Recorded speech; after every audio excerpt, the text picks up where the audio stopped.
what's most important is like you're having fun doing the podcast, and that, yeah, maybe you want to grow and get more listeners, but it has to be your way. You got to do it your way. And this is our way. Hey. Welcome to the WPMRR WordPress podcast. I'm Joe. And I'm Christie. And you're listening to the WordPress Business Podcast. Christie, what's going on? Whoa, that countdown was crazy. Yeah, well, that was nice. That was pretty slick, huh? Whoa.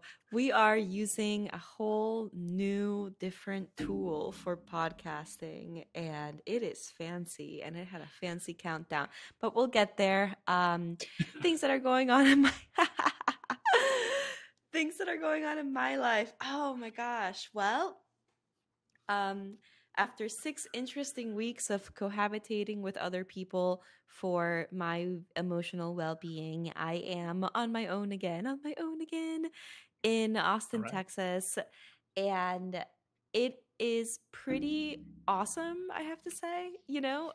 Someday in my life, I will start a family and I will love every second of it.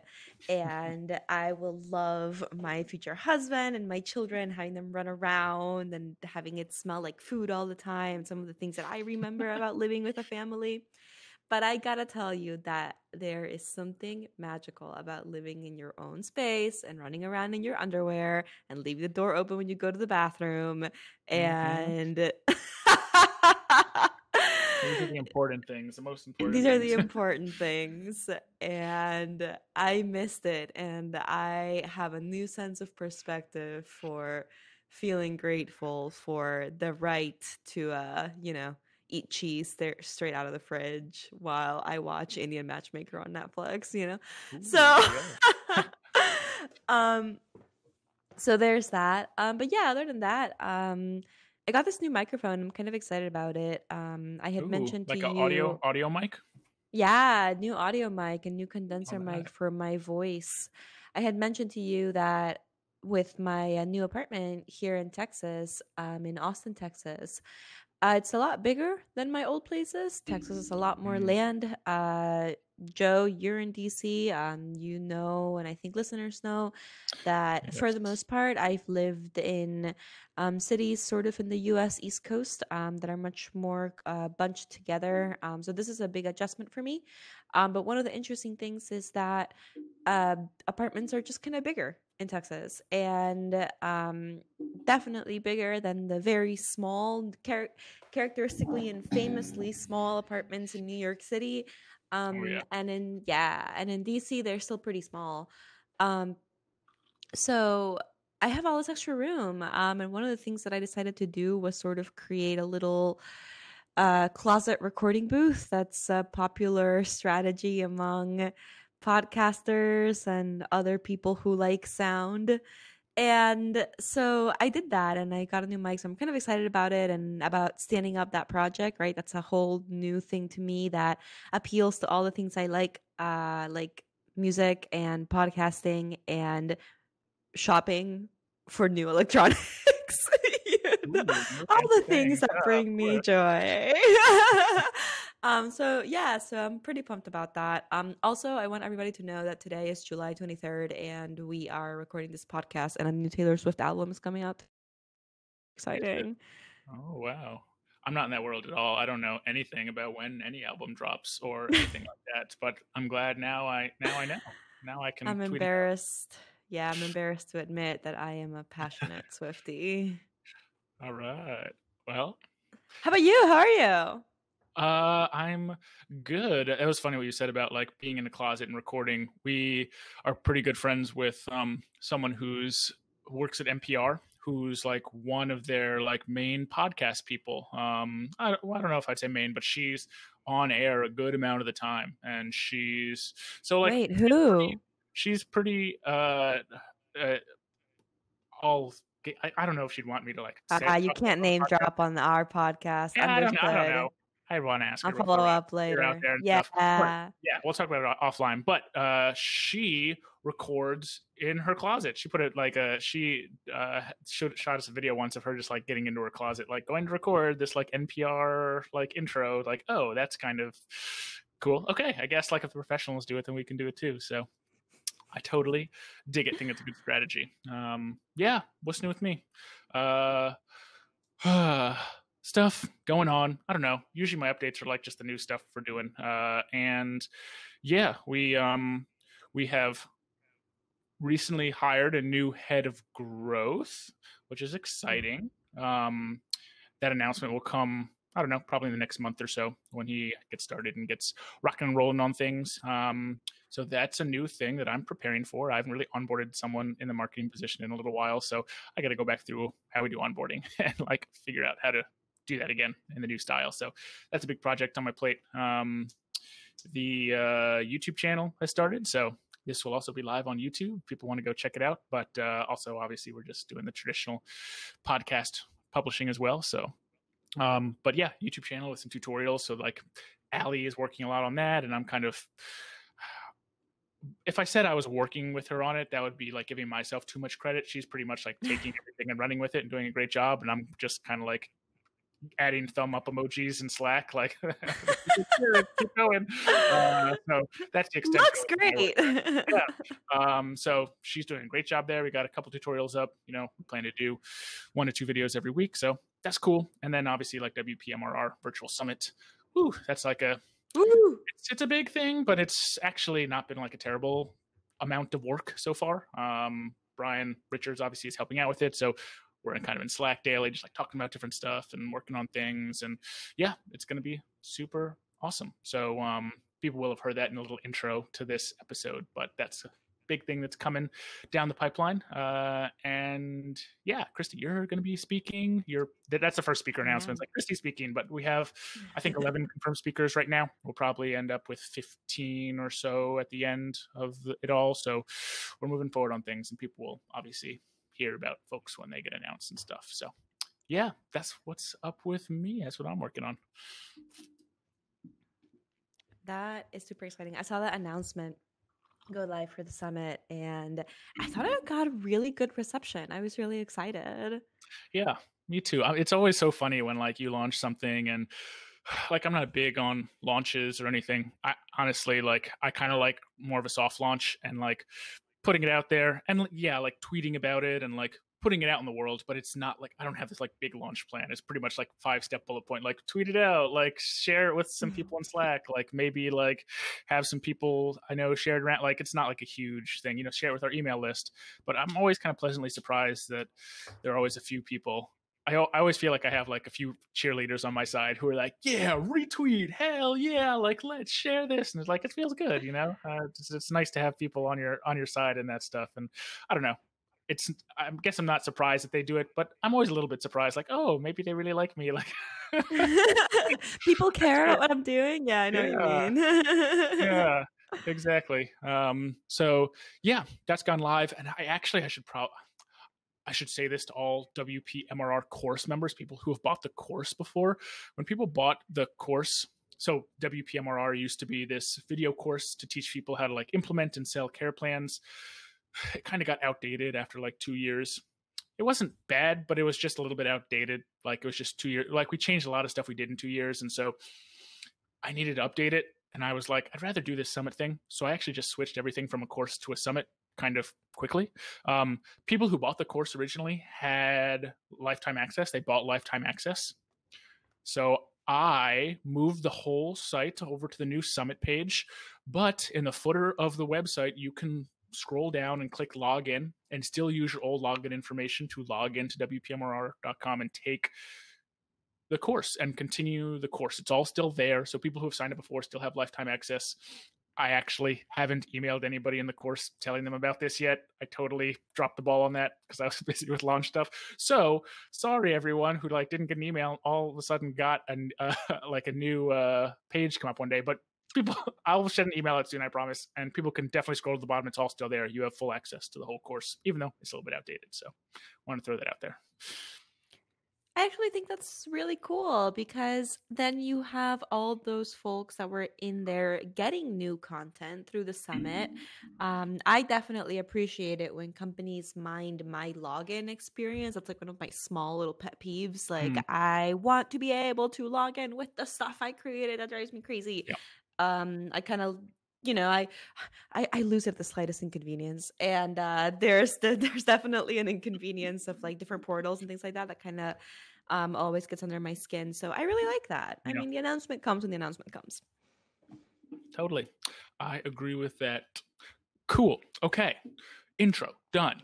Let's get into the meat of the episode. I mean, it's like kind of I a fourth teased it a little wall bit, right? I breaking. was like, Ooh, I have a new transitions. Okay. microphone, cool little Yeah. transition. Oh wow, look at that countdown. I was dropping hints, Oh hits. yeah. That's what we do is we get people excited and then we totally tangent off into crazy intros and then come back 10 minutes later to actually talk about the episode, which is perfect. You know, it keeps our engagement high.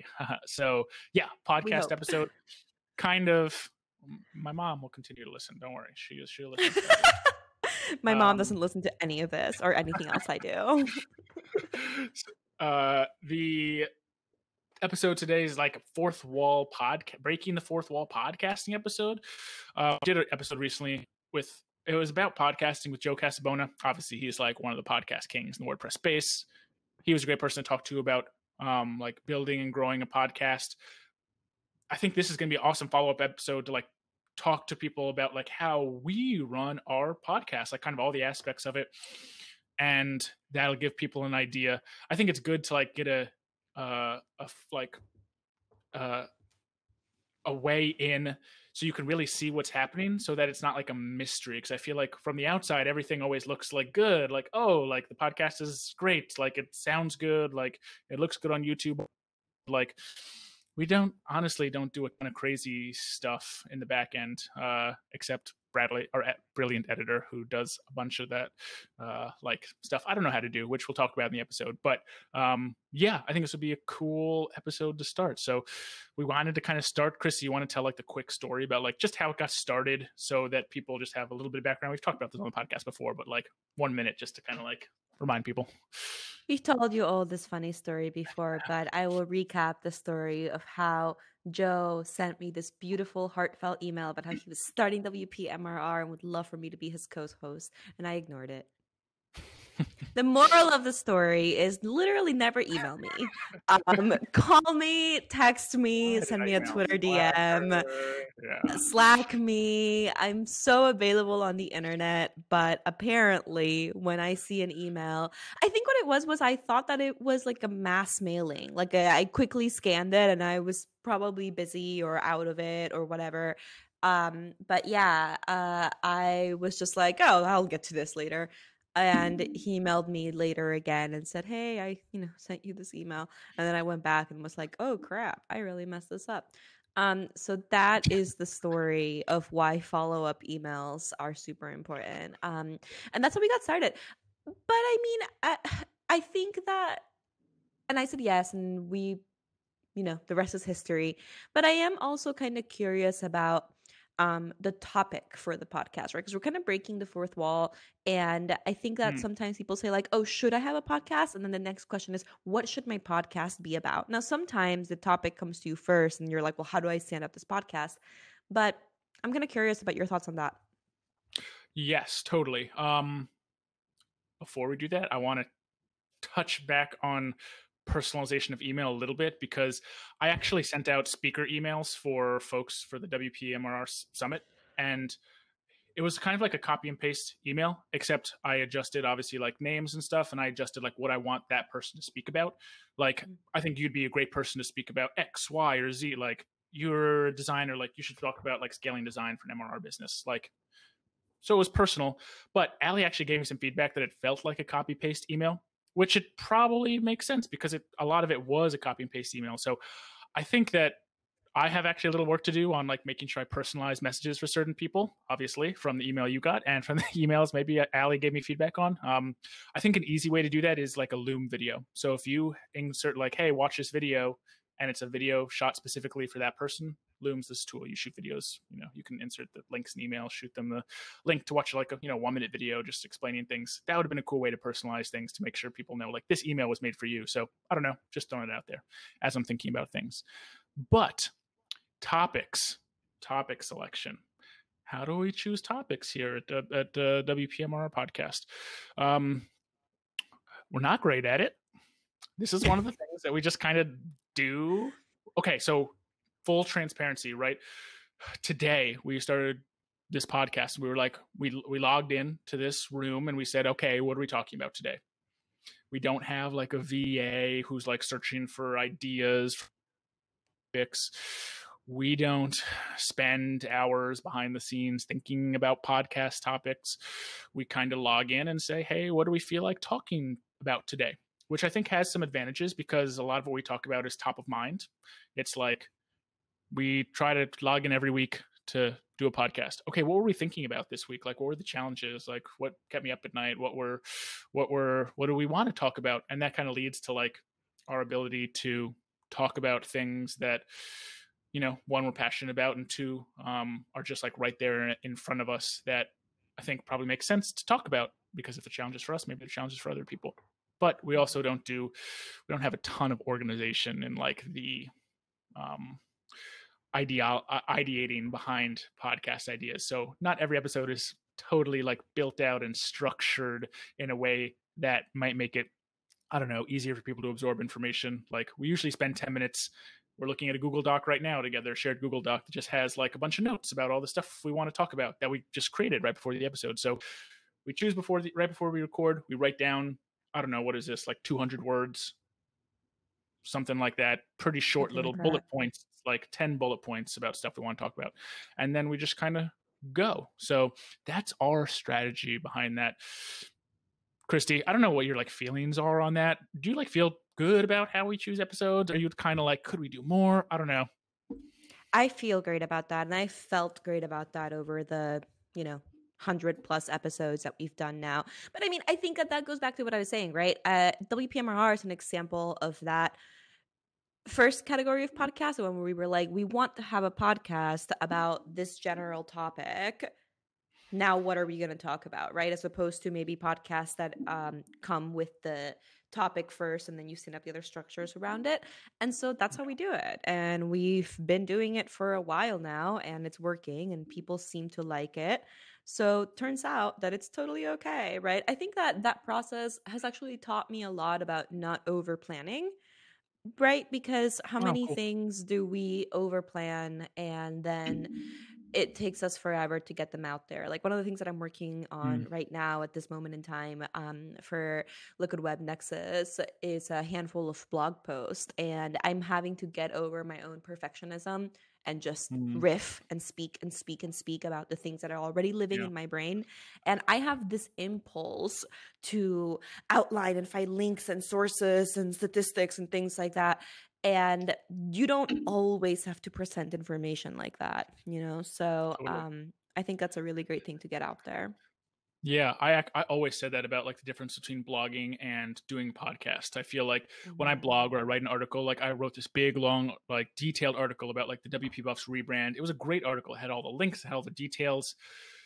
It was great to give people information about that whole process and an in-depth look into that and Mhm. resources to like if people wanted to try and do that themselves.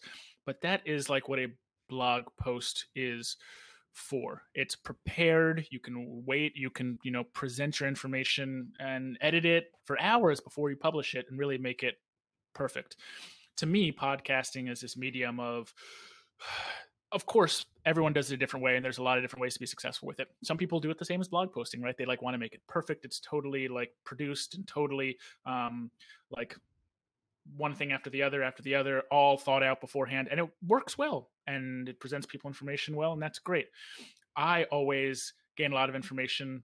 Like I I like the informality of just kind of hearing people talk and hearing people's ideas on things, almost not prepared, because I think that adds a different kind of value. Because if I prepare everything I'm going to say, everything like a blog post like I'm going to write, like that all sometimes actually gives me too much time to think about things. Like sometimes it's more valuable to hear like what people really think. Like, well, ask me a question. Okay, I guess I'll answer it right now. I didn't think about it before.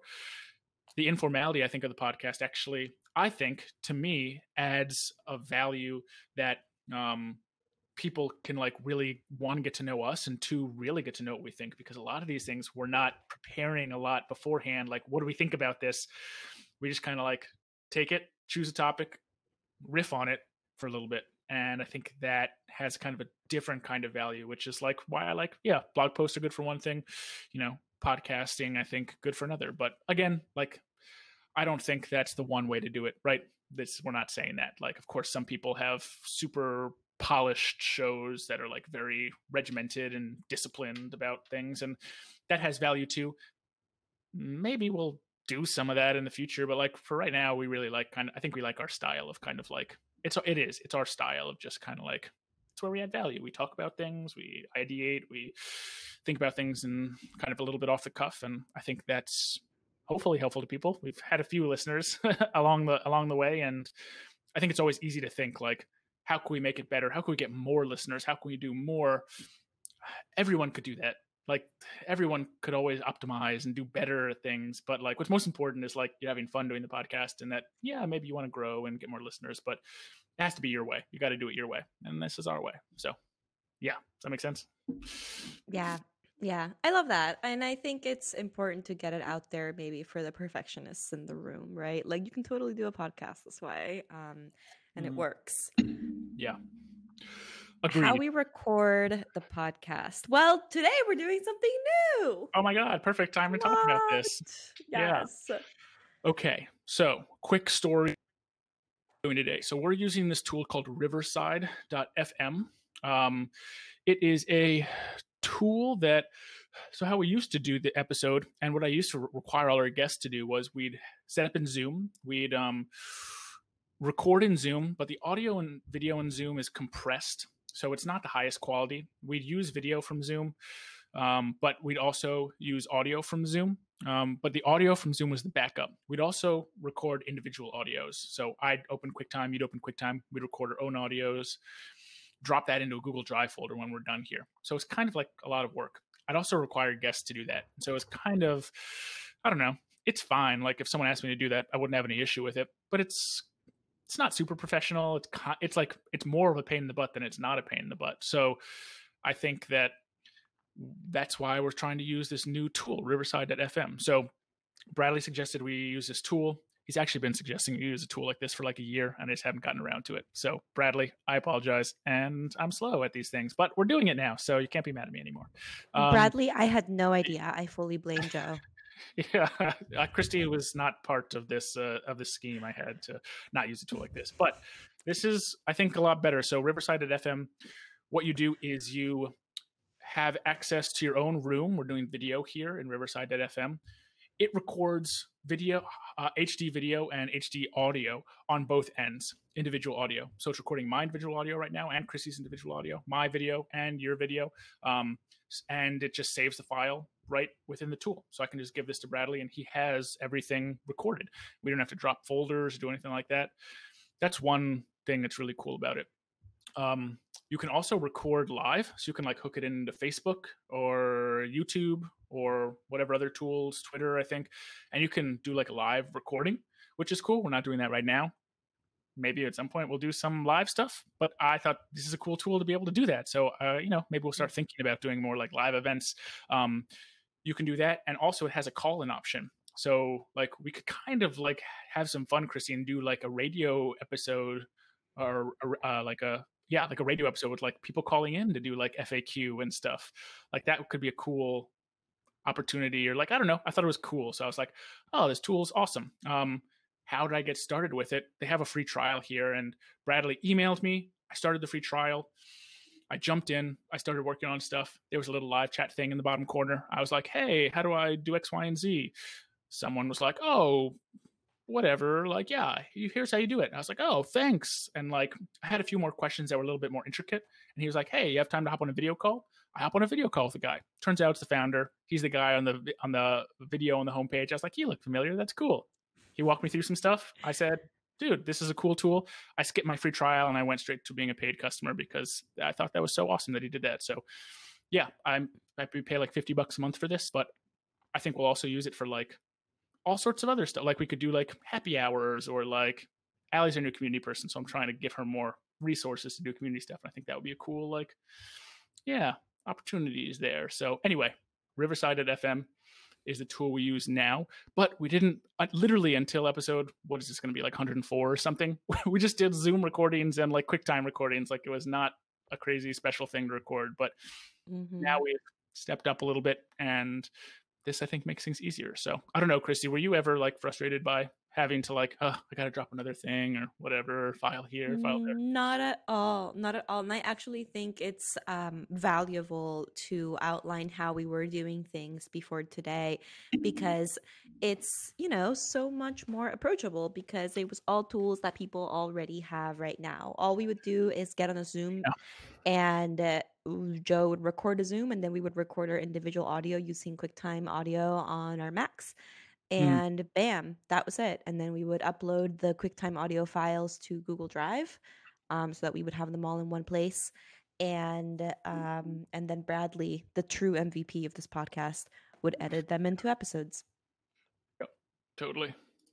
One issue that we were having with Google Drive was we keep all our old episodes in Google Drive, like the hard copies, which is great. Like I like to have them all there, but Google, I think, has this like, they don't know like who owns what. So like I own all the Google Drive things and I share them folders and I share them with Christie. I pay for Google Drive storage. So I think I pay like $10 a month for like a terabyte of storage. So like I've got enough storage. Like we're not running out anytime soon. But Christy sometimes would try to drop her files in Google and in Drive. And Google would tell you like, sorry, you don't have enough space. And it's like, no, this is my folder. Like, why does she need space? And so we did run into that issue a little bit. So hopefully we don't have to worry about that anymore. So solving little challenges like this is always good. That is actually a really good point about Riverside.fm, because I ended up just paying for Google Drive. Remember that? It was like one day I could have just uploaded and it was like, fine, here's my money, It's like, Christy, I'll pay for your thing just to like not have to deal with this. Yeah, you were like, I will Venmo you $20, like I will Venmo you $1 a month. Yeah. Okay, so that's how we record. So right now we use Riverside.fm. It's a cool tool. They have a free trial, so people can go and definitely check it out. Founder's an awesome dude. Yeah, I'm pretty impressed with it so far. So, okay, tools. Gear. This is the gear topic where it's like everyone's got different gear, and we're not saying our gear is the best. I'm totally not an audiophile, so I bought what someone told me to buy and I just use it. Maybe Chrissy knows more. You know more, Chrissy. I don't know. But yeah, these are the gear we use. I have some idea of like starter gear versus like intermediate advanced gear, but honestly, like you're going to talk to 10 different podcasters. You're going to have 10 different gear sets. And in Joe Casabonus' episode, he actually talked about, he has a page where he has all his gear. Like I would definitely trust him and his selections as well. And we actually use some of the same stuff as he does, probably because I asked him like, Joe, what do you use? And he told me, and we bought those things. So, but regardless, we'll talk about the stuff we use. So Chrissy, you want to go first? Tell us about your microphone and your headphones and I don't know, anything else, that video camera, whatever. Yeah, I mean, I am also not an audiophile. If anything, I have strong feelings about not obsessing over gear too much, right? I totally agree. I think, yeah, especially when you listen to interviews with like musicians and things like that, and some of the most famous musicians in the world are just kind of like, whatever, right? Like make things with what you have available to you and the rest will follow. And I'm definitely a big student of that kind of mindset, right? I find that trying to get all the perfect gear in place and collecting gear should come after the creation process, just because as you create, you discover the things you wish you had, and then you have a more targeted sort of gear collection process. I actually really enjoy the process of shopping for technology and gear and things like that. It's something that makes me happy because it sort of incorporates like all the things I like. It's like kind of geeky, and the secondhand market is really good and fun. So like sourcing things is kind of interesting. It's the same reason why I like to like want to get more gears. Like you enjoy the process of it, like that. that's probably a better reason than like I have to get the best gear or like the ideal Mm-hmm. gear. Like do it because you like it. Mm-hmm. Exactly. And then like dropping a bunch of money on like a pack or something. I don't know. Mm. But yeah, I mean my setup is super simple. I have this Blue Yeti mic that I have been using for this podcast for a while and that I like to use for just like overall video recordings. I just got a vocal condenser mic, a Shure SM7B, that I'm Mm. really pumped about, and the audio interface for just a single plug, like a Focusrite Solo. So that's hooked up to my Mac, Do you know and anything that about the is condenser, like the audio condenser and like what that does? I actually have no idea. I know it sounds cool. It sounds like it's good, but I don't I don't really know what condenser means. so. What I know about the condenser effect is very, very limited. I know that it is an effect that sort of like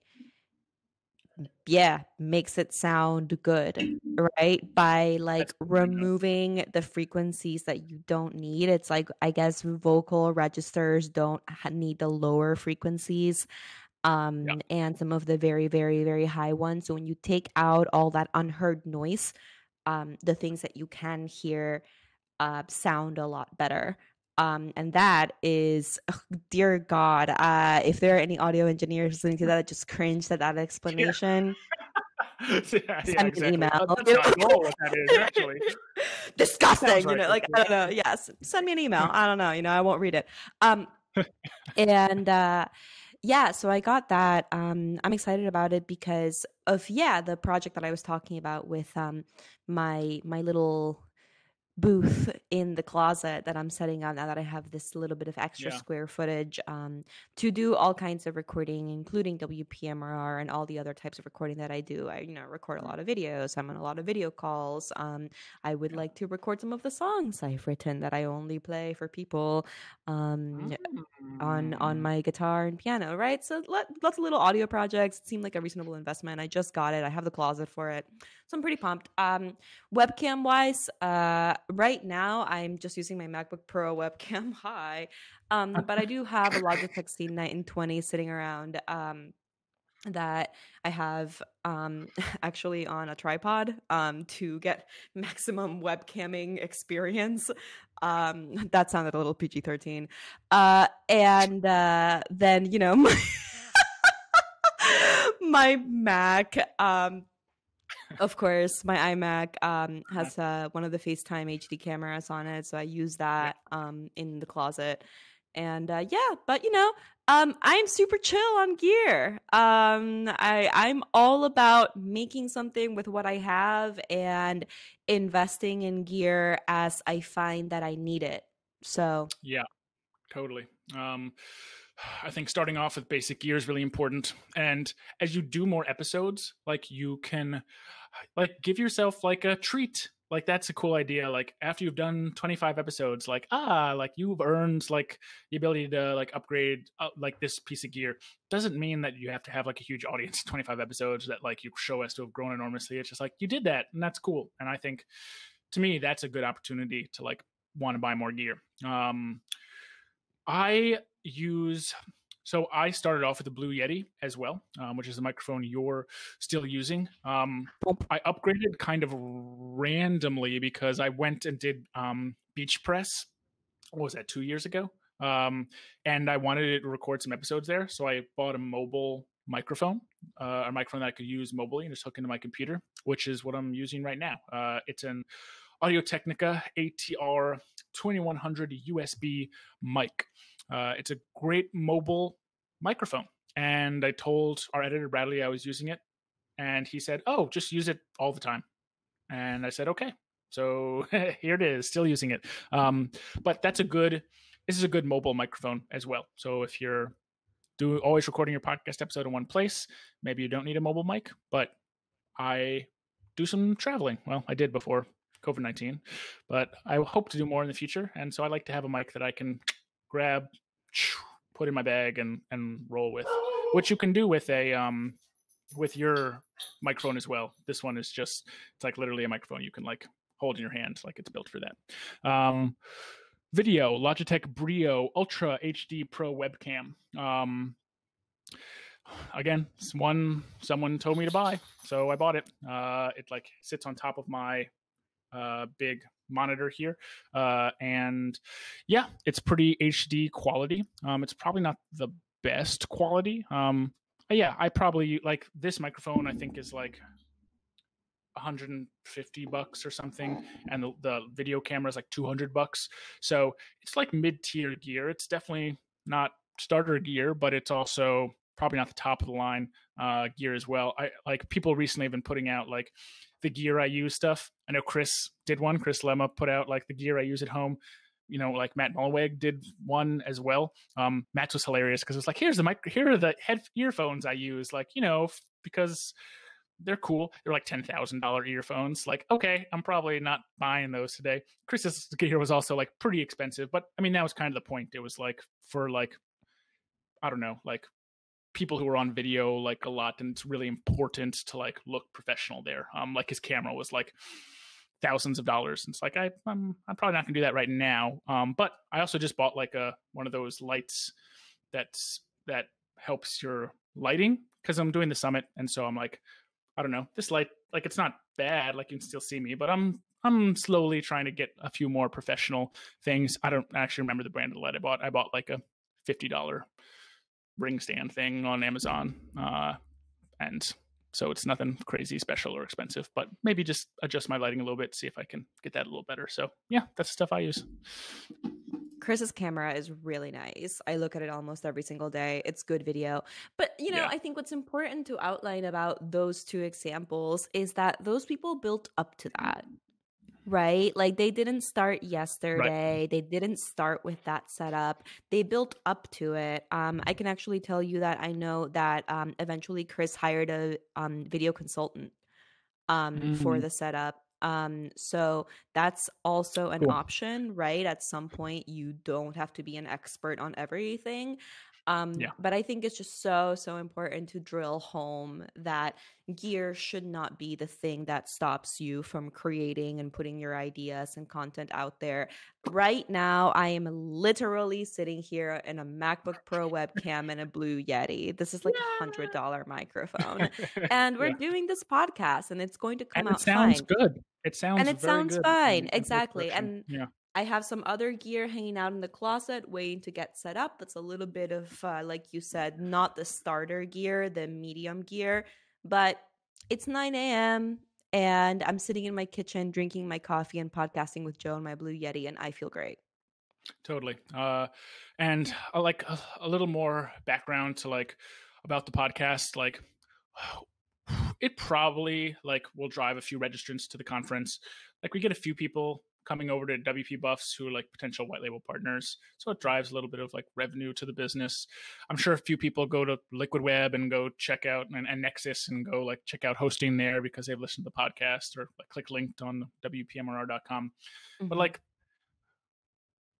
I don't know how much, like I don't think this podcast like breaks even. Like we pay hundreds of dollars a month for Bradley to like manage the whole podcast stuff for us, like to do post production, and so it's not quite $1,000 a month, but actually it probably will be $1,000 plus a month. I'm having him help out with our YouTube stuff moving forward, so it'll probably be like not thousands of dollars a month for Bradley, but more than $1,000 a month. And so that's probably just something people should know. Like we don't like this podcast is not, I don't know, super profitable. Like we don't make, you know, $50,000 an ad sponsor perhaps. Like it's not that kind of podcast. So, Mm-hmm.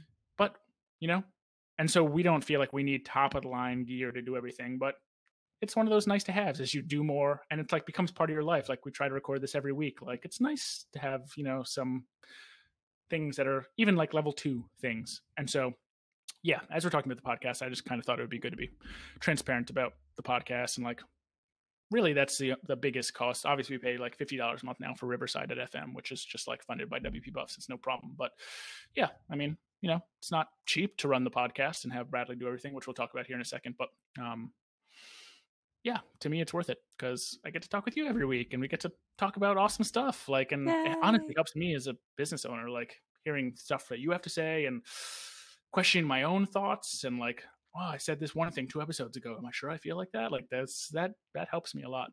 Hopefully it helps you too. So, cool. Okay. Next topic kind of transitions from that, but it's like how we edit and publish episodes.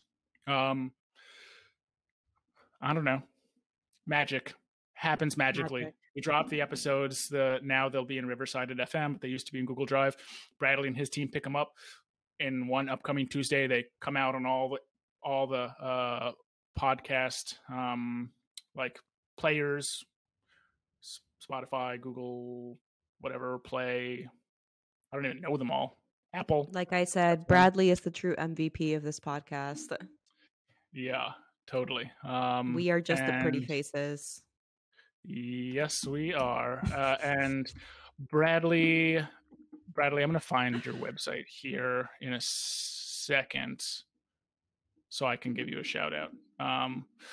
But we'll include it in show notes as well, just to make sure. Record, edit. Oh, I have it. Hold on. Record, edit. Record, edit something.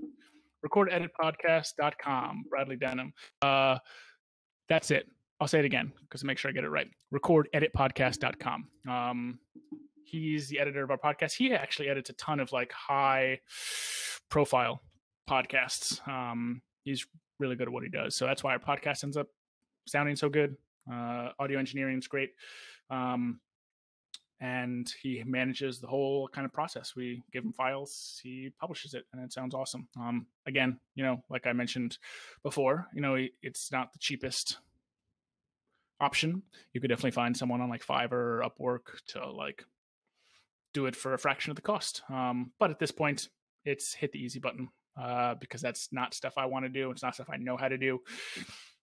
It needs, to me, I want to at least be really good quality. That's just how I want to do things. Now that we're 100 plus episodes, like, okay, we should have like a well-recorded podcast. So it's like, it's at this point, I feel like we need that. So yeah, totally worth it to me though. I never think twice about paying him every month. I'm like, yep, 4 podcast episodes came out this month. They were all awesome.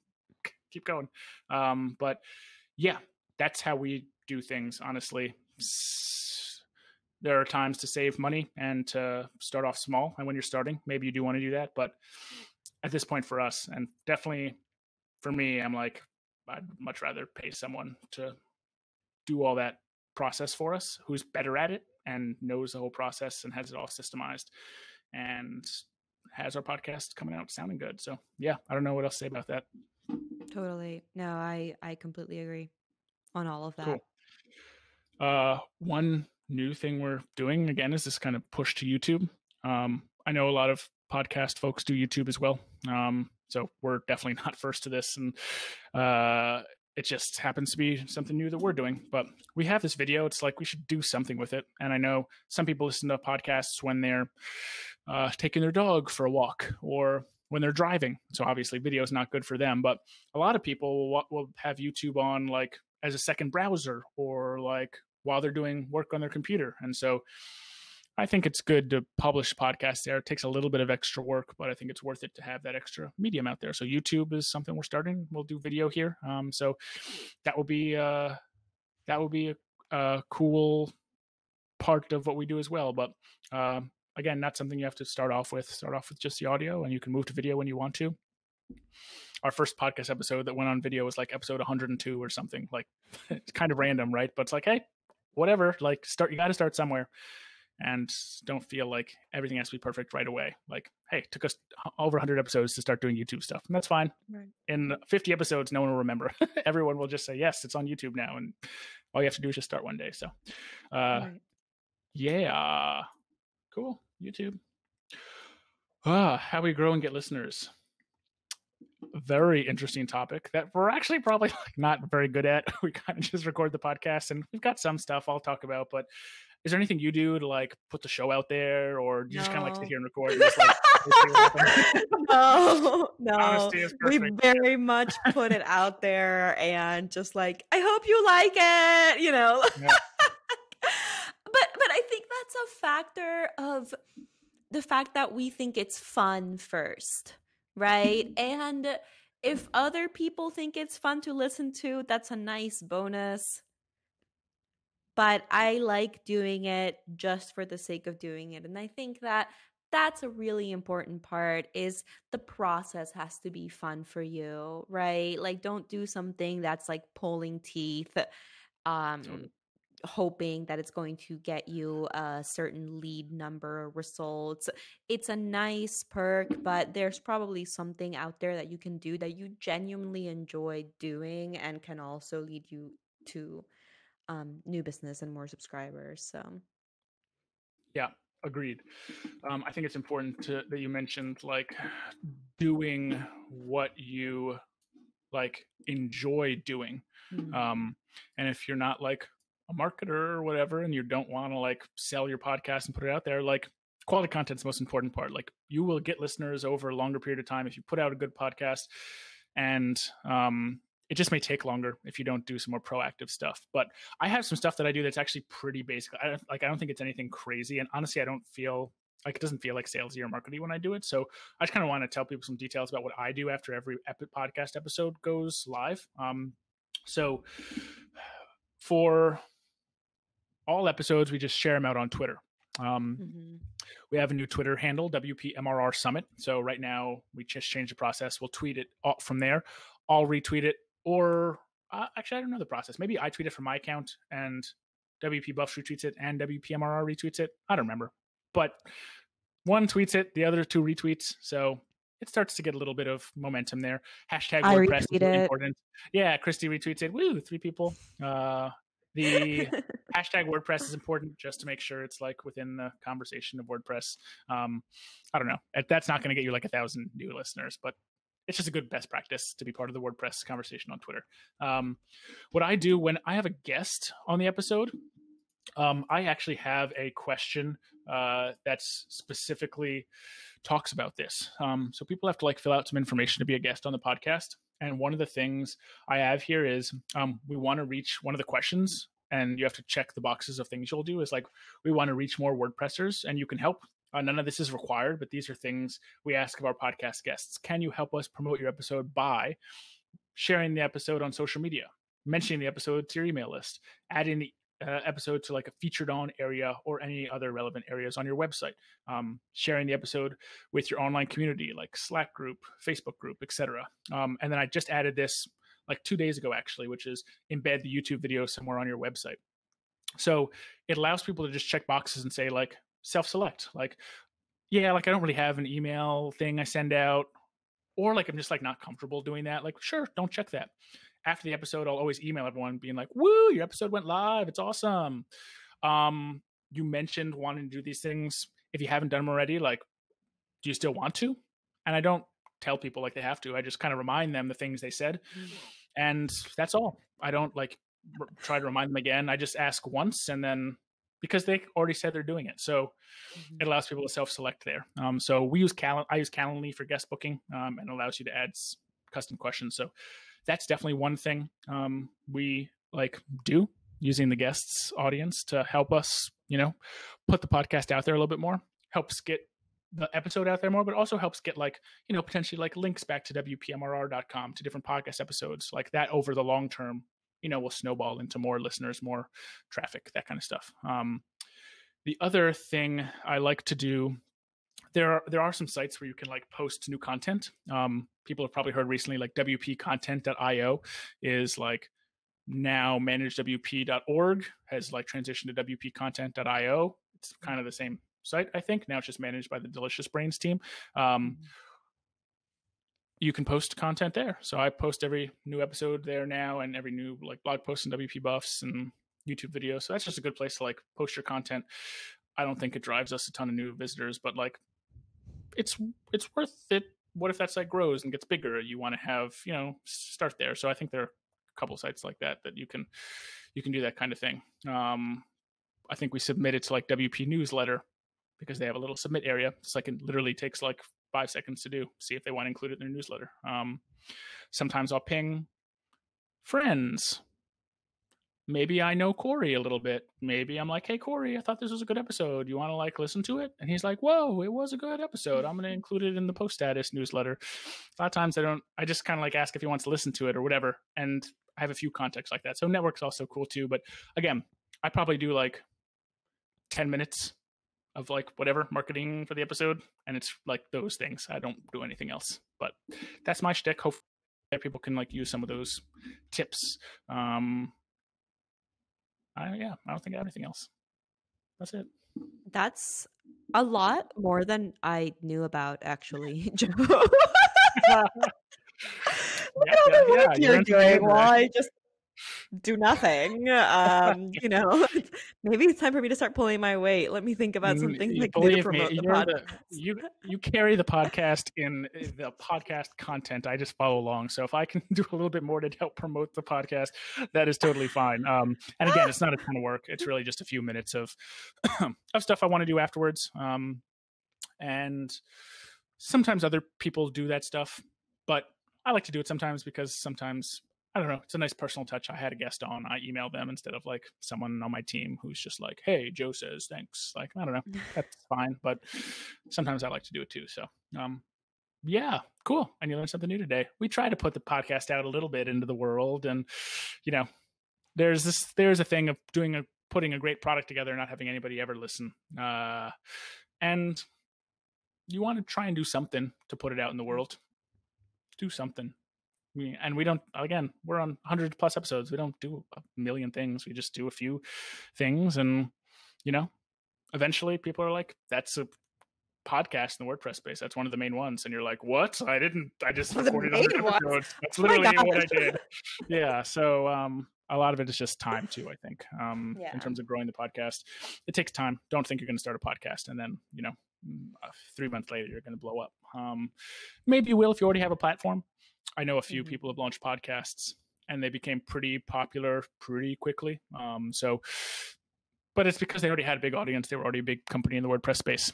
It's easy to launch something and have it blow up more like that if you already have an audience. One other thing I will mention that was actually kind of a bigger and longer term project was if you do a Google search for WordPress podcasts, we have an article on WPBuffs.com that actually ranks #1 for that. Very strategically. And guess what podcast is listed #1 on that list?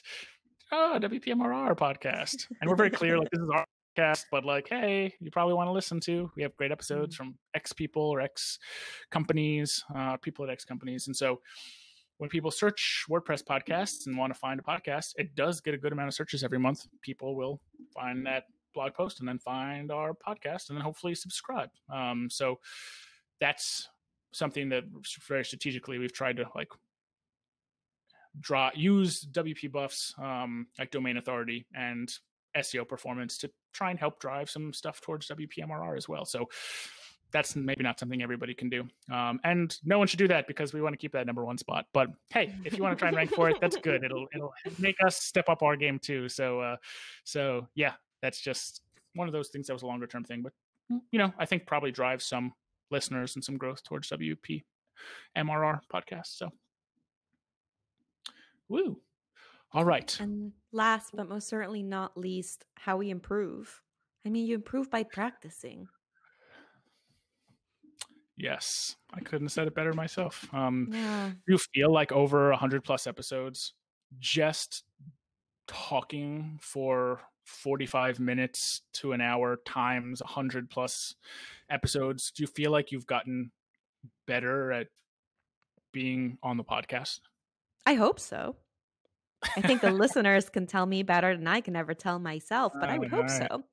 I think that I've gained confidence. I think that I have stopped speaking without aim or the ums and ahs and but who knows, right? All you have to do is practice and keep putting things out there. Of course, I think it makes a lot of sense to have a sense for the things that you like and want to imitate.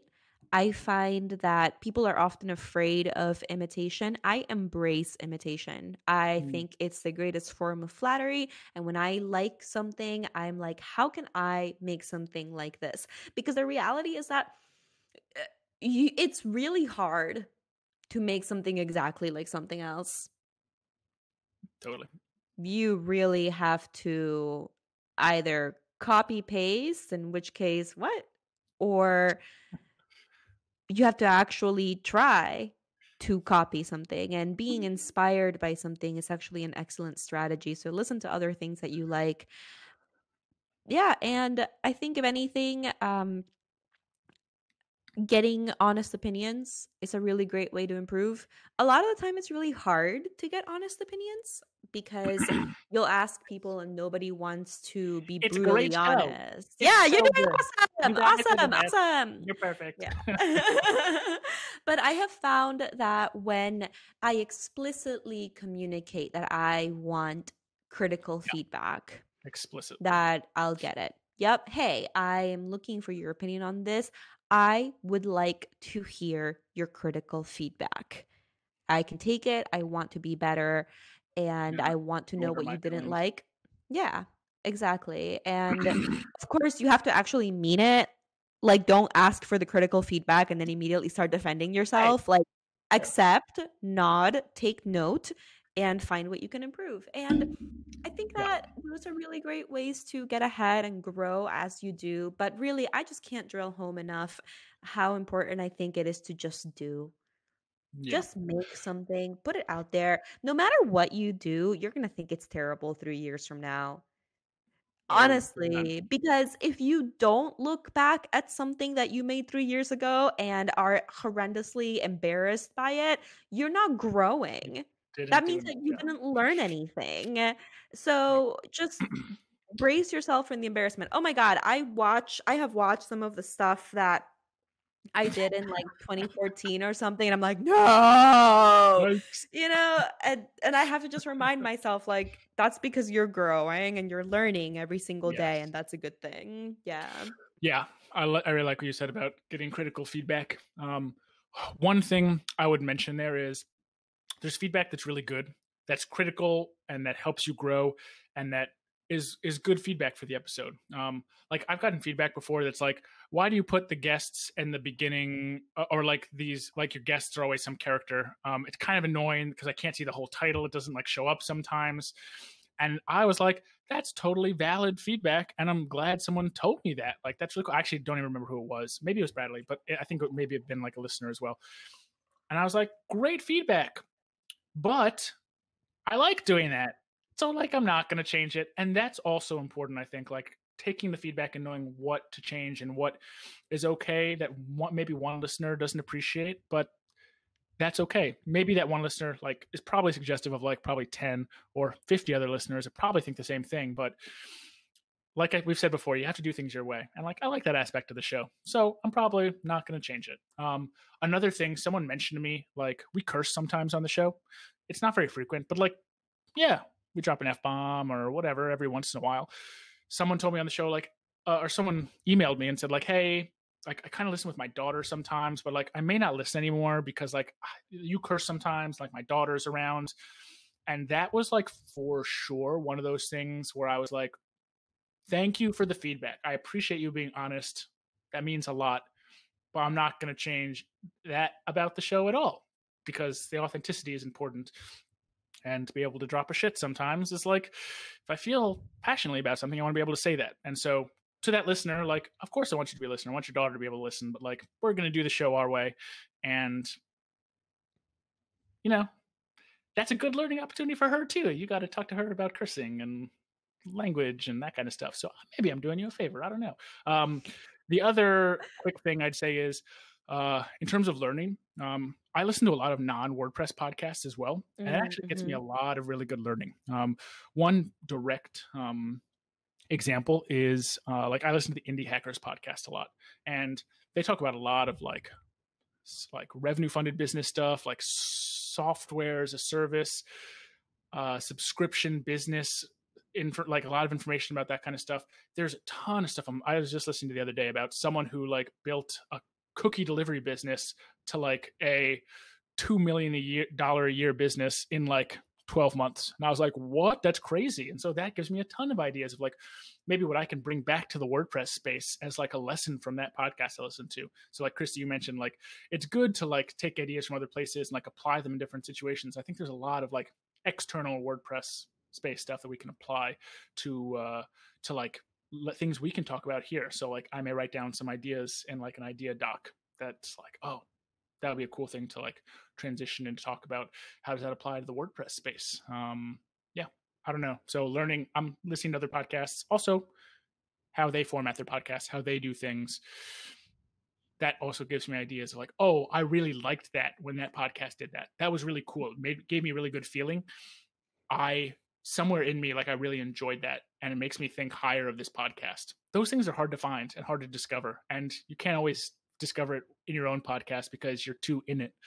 Listen to other podcasts, you realize some of those things, and I can say, hey, Bradley, like they did that. I'd love to like that. That we should try and do something like that, and that leads to improvement as well. So that's another thing. Listen to others. So yeah, there you go. We've broken the fourth wall and then the podcast about how we podcast. This was kind of fun.